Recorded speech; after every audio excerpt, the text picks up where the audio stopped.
Alright, just one package this week. I'm just trying to think of other stuff to talk about. I almost thought I felt a receipt in here. I haven't seen one in one of these anime packages in a while, but oh well, let's start.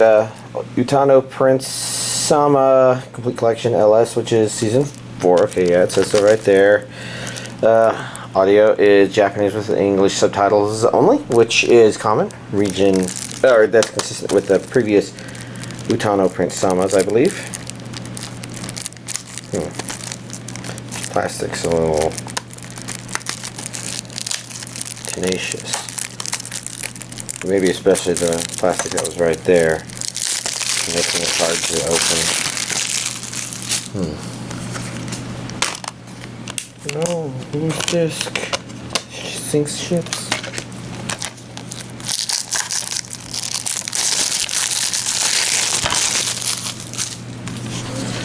So, I don't know much about this color wheel they have. Although the colors do seem to fade. I wonder if that means something. There's a lot of characters on the front of this thing. So if we take a look in this version, we see the same first two color wheels, I think. It looks like it. Simple enough. Unfortunately, I don't know much about the series to comment about that. But the other thing is actually pretty big. It's My Hero Academia Season 2, Part 1. And I think I went for a limited edition version so that it has the box, and I'll put the other half in here maybe. Start taking this off and take a look. I see Region A only. I don't remember if that's consistent. That's the DVD side. This one, the Blu-ray side, is English audio, English Japanese. I mean, this should still be dubbed, just because, you know, Funimation tends to be consistent like that. Well, there's a bunch of familiar faces. It's almost like I saw all these characters in Season 1. Not looking close enough to see if I am incorrect, though. That would be funny if it weren't so sad. The ultimate class of heroes. So in here we have Blu-ray 1. Blu-ray 2, going up to episodes. There were 13. Oh. The second season. Oh, yeah. I guess the first season was 1 core. It looks like Season 2 is 2 cores. So Part 1 contains the first core, and this is going to double the length of the number of My Hero Academia titles I've seen, and then you got, you know, DVD versions, yeah. Let's see, something tells me I should put this back in here. Now look at the back of this thing. Oh yeah, I remember him. I don't remember his name. I don't know how many names I can remember, and I don't want to try to name names, because if I do, and you haven't seen this, then that might just something or the other. Oh, cool. There's various stuff. I'm trying to remember what was in the Season 1 thing. But, I don't know. Let's take a look in here. How's this? Ooh. Flags. So this is the name of the anime. This is the name of the university that is hero training something or the other.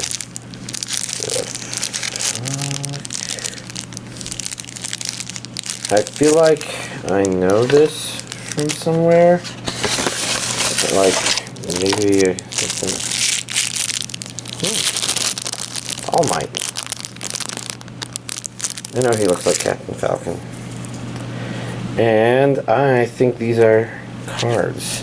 Oh look, they have stuff on the back, which I don't want to look into too much detail. So there's a lot of neat little goodies, but of course the best part of all this is now I get to watch a little bit of Season 2.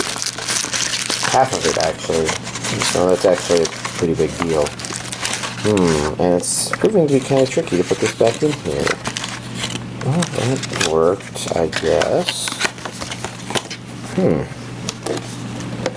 Well, alright then. Let's get this all into the box. Get in the box. Get in the box. Oh, there we go. Here's this week's anime DVD collection update. I pretty much only watched a Cultic 9. Was I in the... Oh yeah. Because I was in the middle of Flip Flappers. Wasn't sure if I was going to put that back in, but then I'm like, let's just watch a Cultic 9. And it was nice. It's definitely a very semicolon series sort of thing. I think I forget about that every single time I start one, but they all seem to kind of have the same very general theme. They take some very, it's not occultic, but kind of conspiracy theory-ish stuff. They kind of group a couple together, and then they make it about common everyman versus big company sort of thing. In fact, I'm trying to think of the 4 I've watched, if it hasn't been that. I think Robotics Notes bleeds the edge of that a little bit, but I would still describe it that way. But Cultic 9, yeah, it's kind of the same sort of thing. It's just, it's interesting how, even though they're all the same general thing, they feel very different. And this one probably won't actually feel like a semicolon series when you fire up the first episode. Especially since, oh, I bet she's on this thing. Especially since that girl with the ginormous boobies, they like to flaunt it in this show. And it's bouncy. It's very bouncy. So it feels like trying too hard, but I think it's more going for a hook, so it's not really thrown in your faces too much. It's there, but once you give it, I think, a second episode attempt, I guess. It's like, the first episode wasn't bad, it was just kind of all over the place. And I think that was the goal, because the goal was to kind of hit the ground running hard and fast and confuse you, and you get a little lost on some timeline sort of stuff, and you kind of very quickly build up this web of understanding of how these characters may or may not already know each other. I think even as early as the first episode's ending. And then the second episode is when you start feeling the semicolon series stuff, where it's like, okay, yeah, this is feeling more conspiracy-ish. Now granted, I think Robotics Notes might have been a little slower on that, but it had a kind of stronger initial premise. Oh, this is an interesting place this show's going, I think. I don't know. It's weird to try to compare and contrast all of them, especially since, you know, Steins Gate kind of still stands as the best of them so far, and I guess it shows because not only was there a movie of that, but there's also Steins Gate Zero, which I think is about to air, or started airing. I don't know. But outside this, I didn't really watch anything else. What did I even do? And I was feeling very ill on Saturday, and I have played around with the RPG Maker Fez thing some more, but I'm finding map design is something that I'm a little slower at, which says a lot because I think picking up the game mechanics was even slower, or was really slow, so I don't know. It's one of those things where I'm almost done setting up something so I can start playing around with how the game begins, I guess. But I guess it's not going to be as quick as I thought. I was kind of hoping I'd have something put together really fast. And they do create some things to help you do that, because there are like sample towns and stuff. But a part of me looks at that and says, people really deserve something that's not just copy and paste. Oh, this is that town from that other sucky, or that other great, or that other mediocre, or that other awesome game I played. You know, I want to do something that's me understanding the mechanics a little bit better, trying to explore my artistic sense in designing stuff, which probably means it's going to suck. But, you know, that's okay. The real problem, though, is if I'm going to actually finish this project, because I don't finish projects. I mean, I put off doing my taxes until last night, and technically, I guess I wouldn't say it was last night when I did them. More around 1 a.m. And then I was awake long enough to receive the email that my tax return had been accepted, so I did not go to sleep anywhere near normal. I was up till like 3:30. That's actually not unheard of, but that's still kind of crazy even for me.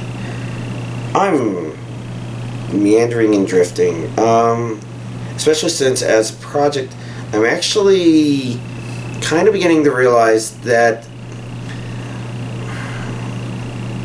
there's a game I've been kind of interested in revisiting for a long time, and I kind of saw that, you know, there's like YouTube videos of it, but I didn't find anything on Twitch, on Speedrun, on Speed Demos Archive.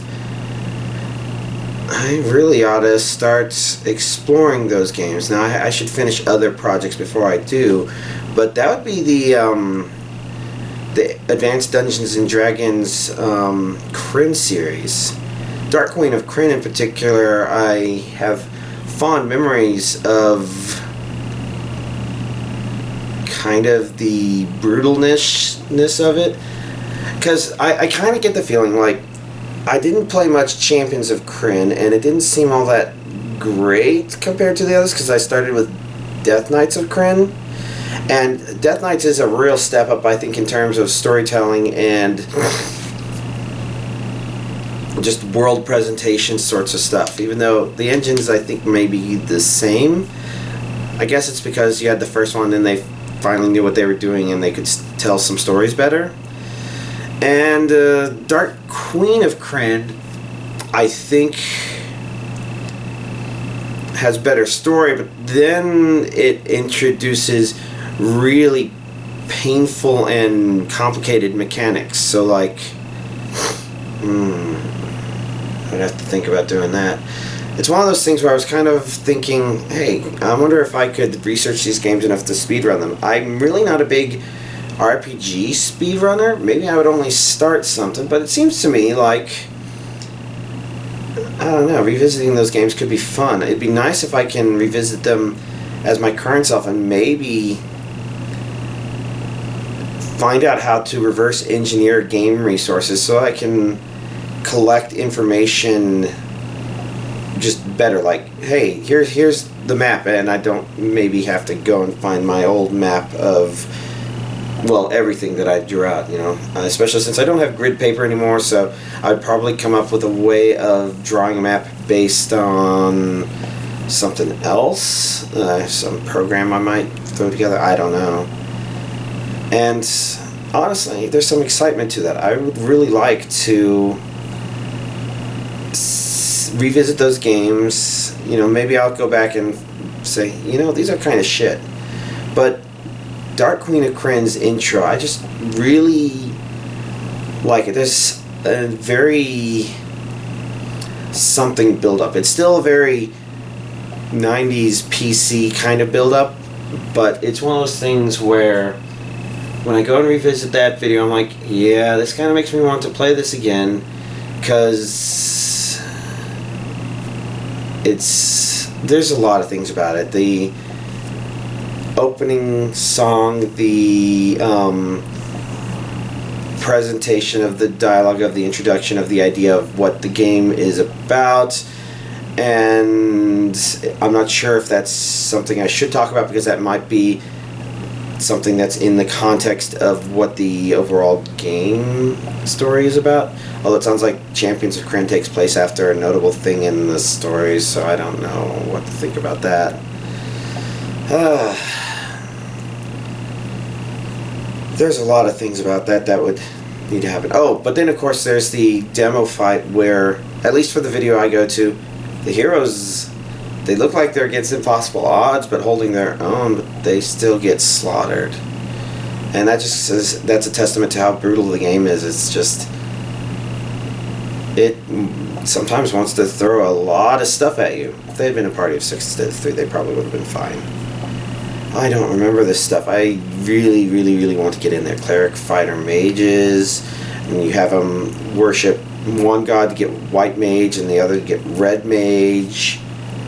I guess you can't practically do black mages. Some of the lore stuff that I think got phased out of common Dungeons and Dragons sort of stuff, the Draconians, which are in that version of Dungeons and Dragons conceptually a stolen dragon eggs that have been magically cursed, and instead of dragons coming out, you had humanoid reptilioids, which are kind of very evil soldier dragon sorts of things. And describing them that way, I don't think gives you an appreciation for them, especially since Dark Queen of Krynn introduces the idea of enchanted versions, which are just more magical, and they are dangerous. They are crazy. And I'd like to revisit and understand the game mechanics a bit more. And me and my friend and my brothers, we played around with various ways of cheating the game, because you could like save characters and restore characters, and so you could duplicate items, and then we started figuring out how to edit items, and it'd be interesting to go and revisit that stuff with current understanding, see if we can understand the files a bit more. Like, I think my friend kind of figured out that like individual items were maybe 4 bytes or something like that. I'd have to take a look again. I don't know how much tweaking we'd have to do, but it would be nice to be able to revisit that stuff. And, worst case, I would find that this isn't as replayable as I thought. Nostalgia is very rose-tinted. But, yeah. Outside of that, I'm not sure if I have anything to really update. I mean, it sounds like there were maybe 4 more Steven Universe episodes that came out recently, which is interesting. My friend that I've been showing it to is skyrocketing through the series, and if I don't see those 4 episodes by the next time he comes over, there's a very real chance he'll be completely caught up, because he's watching like 14 to 16 a visit or something crazy like that. And if that happens, that would actually be great, because then he can join the speculation, and then we'll watch those 4 episodes, except I'll probably watch them before him because of my brother. Or he might start downloading them and watching them himself. I don't know. He probably won't, just because that can be a little lazy something. Oh well. I guess that's really everything. No, that's right. I also finished the first season of the Orville with another friend. And overall, I have to say, it was entertaining.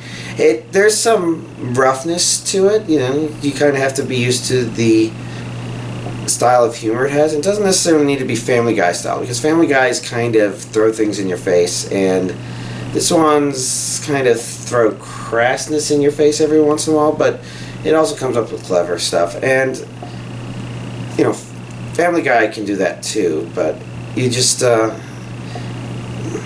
Orville works out because there's a real love for the underlying inspirational Star Trek sort of stuff in there, as well as the fact that everything is done by real actors, and so you can't have the same kind of jokes as Family Guy, because you need people acting and doing stuff, and it works because of some of that stuff, I think. Anyways, I think that I've really hit rock bottom in terms of all the things I could be talking about. So, y'all, have a nice week.